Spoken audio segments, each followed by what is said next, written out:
What's up, Chiefs Kingdom? Noah Gray here, tight end for the Kansas City Chiefs. Make sure you like, share, and subscribe to Josh's channel and check out showmefootball.com for more.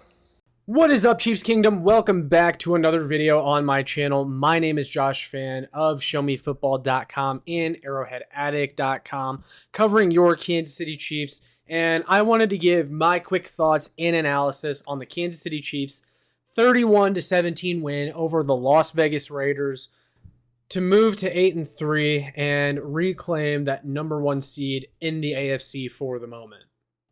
It was nice for this team to get back on track with a win after that disappointing loss to the Philadelphia Eagles last week on Monday Night Football. That was a loss that really shouldn't have happened. And, drops are a problem. Receiver play was a problem. The offense is a problem. And so we really just needed to see a bounce back game from this offense. And at the very beginning of this game, it looked like we weren't going to get that. And I've mentioned a few times now how a lot of people in my comments have said that we don't need a great offense as long as we have a great defense. And I just kind of disagree with that. And the first half of this game was an example of that because you're inevitably going to have days where the defense doesn't play its best game. And that's what happened in the first half. The Chiefs quickly went down 14-0 to the Raiders, and not much was going their way. And my whole point has always been that you're going to have to put up points regardless. You can have a great defense, but you still have to put up points to win games at the end of the day. And as I was saying, inevitably there's going to be a day when the defense has a bad day, and you're going to have to put up points. The Chiefs had scored 17 points against the Eagles. That was not enough. They scored 21 against Miami. It almost was not enough. Miami almost came back in that game, but the defense was able to hold off Miami just long enough to win. If the Chiefs' offense had gone back out there today against the Raiders and only put up 17 measly points, I'd say they probably don't win this game. But the offense got their crap together in the second half. They finally scored in the second half for the first time since I think last month. They put up 31 points. That's what we want to see out of this team. Now, they're not going to have to put up 30 points, 35, 40 points every single week. But I really do think 24 is the magic number for this team to win games because 24 points would have won today. 24 points would have won last week. 24 points would have beat the Lions in week one. That's really the magic number. Your defense is really good, and that's awesome. But you can't ask the defense to pitch a shutout every week while only putting up 17 points. It's just not going to work. You got to be cracking 24 points, I think, is the magic number for this team. And they'll win just about every single game that they have left on their schedule. Now, of course, in the postseason, competition is going to get tougher. And I made this point after the Eagles game, but you're just going to have to put up points against those teams, and you might have to put up 30 points against a team like that. Now, your defense could play great, and you don't have to put up 30, but again, 24, the magic number, because as you saw against the Philadelphia Eagles, the Chiefs kind of clung on to that 10-point lead that they got in the first half. They clung on to it for dear life in the second half, and you could just feel the momentum starting to shift towards the Eagles. That feeling was just there that eventually this team's going to respond. They're going to score, and the Chiefs are going to have to answer back. And the Chiefs could never answer back, and that's why the Eagles won that game, because the offense was just an unmitigated disaster. Of course, in the first half, that's kind of what we thought we were getting once again this week. The Chiefs went 3-and-out on the first drive, just horrific play calling. They ran some play, a screen to Isaiah Pacheco that went for a massive loss of yards, and that pretty much killed that drive from the beginning. The next drive, not much there.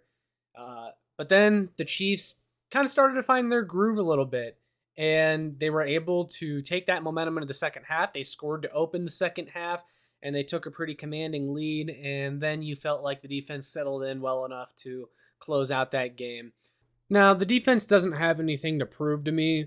They had started out rough, but they ended up, like I said, settling in, and they played a good game against a team that really has rejuvenated itself after firing Josh McDaniels. Antonio Pierce has been a really good interim for them, in my opinion. He's got those guys playing hard. Aiden O'Connell has actually shown to be a pretty decent quarterback since they named him the starter and benched Jimmy Garoppolo. So there's really no shame in the defensive performance today. And we've seen this defense have plenty of elite performances this year. So nothing in this game told me anything new that I didn't already know or feel about the defense.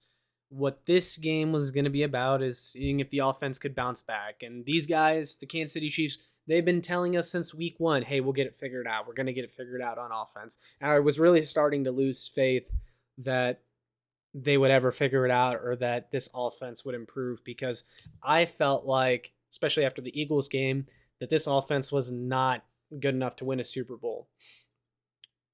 Because that game against Philadelphia was coming off the bye week. Like, you had the whole bye week to figure it out, and you still looked like the same mess that we saw in week one. Nothing had changed. And so I was really starting to give up on this wide receiver room. I was starting to give up on this offense. Now, I'm going to give them their props today, but I will say that this performance isn't going to sway me the other direction now. This was the Raiders. Their defense is nothing special. I don't think that we should just pretend that the issues are no longer there and that this team has it cleaned up, because that first half was still pretty scary looking, and one half against the Las Vegas Raiders is not going to have me convinced that everything is figured out. But now I do have reasons to be optimistic. Before, I was really struggling to find reasons to be optimistic about this offense and this wide receiver room, but there was something that happened today that made me think this team has a chance of figuring this out, and we haven't yet seen the best offense that this team is capable of yet. So, as a lot of you know, before this game, McCole Hardman was placed on IR, and Kadarius Toney was also ruled out with an injury prior to the game this weekend, and so those were two pretty substantial losses to the wide receiver core. Not even because Kadarius Toney or McCole Hardman produce a lot, but because those are guys that were getting, a good chunk of the snaps for you. And it definitely did feel like the first several weeks of this season that this team never really figured out the wide receiver rotation, and it was a lot of swapping guys in and out constantly, and it just felt like a mishmash and just trying to see who can give you what. But because of this, no one was able to really sustain a rhythm in that wide receiver room. We weren't really able to properly evaluate these guys or use them to the best of their abilities because there was just so much subbing in and out. But because of the Kadarius Toney and McCole Hardman injuries, and then, of course, Richie James is still easing back in as he comes off of injury, that really shortened the wide receiver rotation, and it forced the Chiefs to only target a handful of players. Patrick Mahomes only went to 3 guys consistently in this game, and those guys were Rashee Rice, Travis Kelce, and then Isaiah Pacheco in the receiving game out of the backfield. They ran quite a few screens to him today. They were rather effective. And then, of course, Rashee Rice and Travis Kelce were the other two. And I really loved seeing that. And you saw one of the better performances out of this group of pass catchers as we've seen all season. Rashee Rice had his first career 100-yard receiving game today, 8 catches for 107 yards and 1 touchdown. Travis Kelce looked like himself again, 6 catches for 91 yards and came up with quite a few clutch receptions. And I've been saying it for a long time, but Rashee Rice needs to be getting all the snaps. He needs to be getting all the targets. He was targeted, I think, like 10 times today, and he caught 8 of them. And there you get a 107-yard game, and he looks like your best receiver. And we had been saying this, Michael and I, for the last several weeks. Rashee Rice is your best receiver. Give him all the snaps. Get him out there. Get him the opportunities. And, if he drops a couple balls or he makes a mistake, it's whatever, but we can live with that because at least you're living and dying by your best options, your best talent being out on the field, because Rashee Rice is the best talent that the Kansas City Chiefs have at the wide receiver position.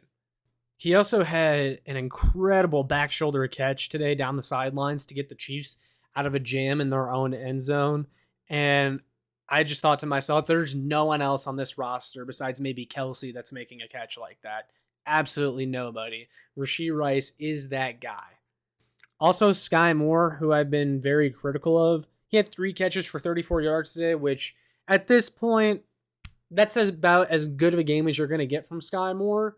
But he made a few plays in this game, and I'm going to give him credit just because most of the time he seems to be invisible. I know it's a low bar, but he contributed today just a little bit, and that's at least something. But that's another example of this wide receiver rotation just being shortened a little bit to the point where a guy like Sky Moore can maybe get a true opportunity to get the ball in his hands and make a couple plays for this team. And then, of course, there was the 39-yard strike to Rashee Rice. That last touchdown the Chiefs got that pretty much sealed the game. That was on an underneath crosser. And I just thought to myself after seeing that, now why was it so hard for the past 11 weeks to simply draw up an underneath route for Rashee Rice and get him the ball in space, and let him go to work? Why was that so hard? Why did we have to wait so long to see that? And I hope that after this game, the coaching staff and this team realizes that they need to be getting the ball to Rashee Rice as much as possible. This game epitomized that. It just proves what I've been yelling for weeks. And then when you have a guy like Rashee Rice who can do some damage, that opens things up once again for Travis Kelce to look like him normal self and not get doubled and tripled on every single snap. And sure, the Raiders still doubled and tripled him today at times, and that's still going to happen because he's Travis Kelce, but no one else was taking advantage before. But I thought Rashee Rice took full advantage of his opportunity today, and he earned the right to continue to get those targets next week and beyond. It's just nice to see this offense get back on track, and at the beginning of this game, it did not look like that was going to happen.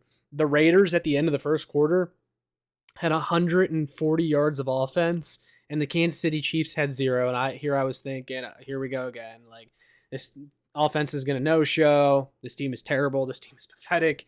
But they got on the right track. Patrick Mahomes was 27 of 34 for 298 yards and 2 touchdowns. That's much more like the Patrick Mahomes we're used to seeing. And then another thing today that I have to mention that led to the Chiefs winning by a large margin is that they didn't turn the ball over. No turnovers on offense today.